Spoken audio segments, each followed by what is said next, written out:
for the other side. This week, we are talking the issue of relationships, family, and society, brought to you by The Miracle Perspective in partnership with Speak Kingdom. Hi guys, good morning, good day, good evening, good whatever time of the day it will be that you're watching this video. My name is Michael Tabani, MT Tabani for short. I'm a speaker, I'm a mentor, I'm a society builder, if there is such a thing. Hello guys, I'm Tabero Maguea here, and I'd like to address the issue with regards to COVID-19 and being in a relationship and having a family. As you all know, I've been with my partner for 9 years. We're married now and we have a newborn son. Dumalang, hope you are doing well. So just a short message on how we can maintain personal relationships with close ones, especially our friends and also family as well. Throughout my life's journey, I've come to realize that one of the most important things that contribute to a person's success is the types of relationships and the types of people you have around you. Today I want to talk to you about relationships, how important they are, and what is the significance of relationships in the plethora of our existence. Why is it even important to develop them and nurture them? Relationships are a very broad topic, so then I will choose to talk about them from a standpoint of gratitude.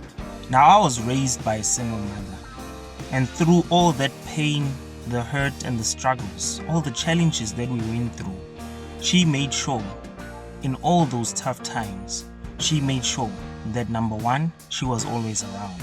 So she always had time for us, even when she had to go out in the streets and fend off so that we'd have something to eat.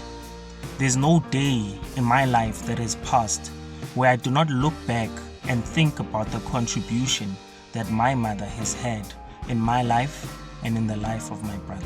I think it's so important to be spending time with one another. I've also learned a lot about my husband in this time. Imagine, it's been 9 years, but I'm learning a lot about him. And you can imagine we're finding new ways to become romantic for one another, because you can't take me for fancy dinners, and buying presents is also difficult because you can only buy essential goods during this time. So for me right now, even him grabbing the baby sometimes when I'm tired and changing the nappies is romantic for me, or him making us breakfast, etc.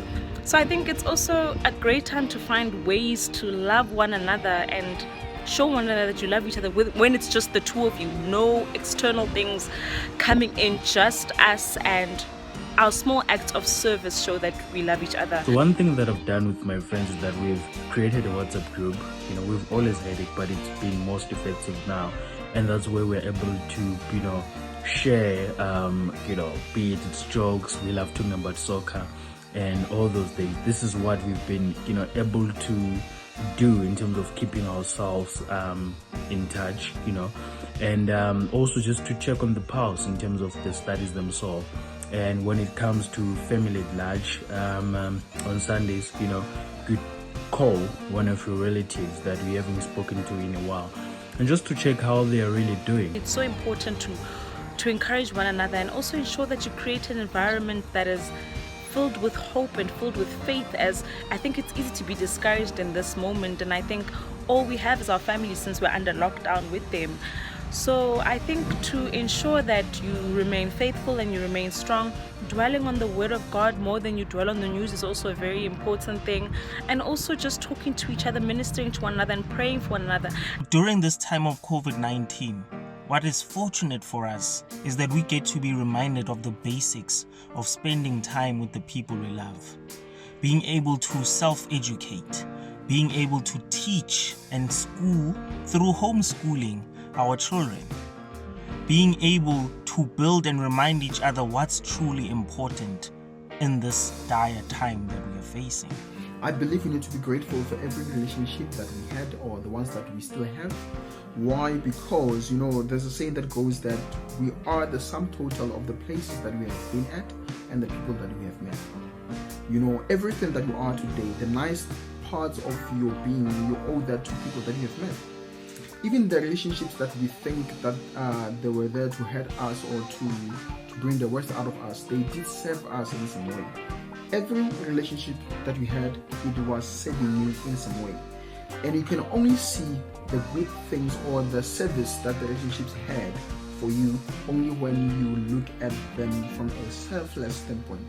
But when you look at them selfishly, you only think of what was taken away from you, not what you actually got from those relationships. Perhaps this is also the perfect of times for us to just mend where we wish we could have mended. Unlike to say, I spent my entire life chasing my dreams, but I never had time for family and I couldn't. That was the sacrifice I've made. And finally the plates are reversed. Now we have the time to even plan ahead and set some of the goals that we can put in line also just with our family goals in terms of what exactly do we aspire to achieve and what we hope to see. Take this time to get to know your partner, take this time to get to know your family, take this time to cherish the small things that you're noticing now about your babies and your husbands and your wives, etc. Take this time to get to know them and what makes them happy, and how it doesn't take an external thing to show each other that you love one another, but there's so many avenues that you can use to give out love, especially acts of service. I mean, for me right now, it's nappy changes, honey. I'm good. Let's make the effort and the initiative and not isolate the very people that we loved when things were good, and suddenly because they stopped doing or playing their roles, then we start to cut them out. We owe everything that we are to our relationships, and then I believe that we need to pay more attention to them, and then take care of the ones that we have, and be thankful of the ones that we had. The ones that we can resuscitate, let's go back and resuscitate them if we can, and those that we cannot, like rise again or resuscitate, is still fine. Let's be thankful for the lessons that they gave us. I am thankful that I have family around me, and I will continue to thank the Lord for such a blessing. Do the same. I am thankful for people that have hurt me because of their certain strengths about me that I would not have known had it not been for them. I'm thankful for the people that have been nice to me because they have actually contributed to the confidence that I have and to look at like the brighter side of things in some way. I am thankful for all the bad relationships that I had because, the road to enlightenment is actually passed through the passage of hell. You must pass through hell before you actually get enlightenment. We don't know when our last days are, so take this time to thank the Lord for the gift of life and the gift of health. I hope you guys are having a lovely day. Thank you. Be there for one another. We'll come again. Nothing can ever beat love, peace, and light.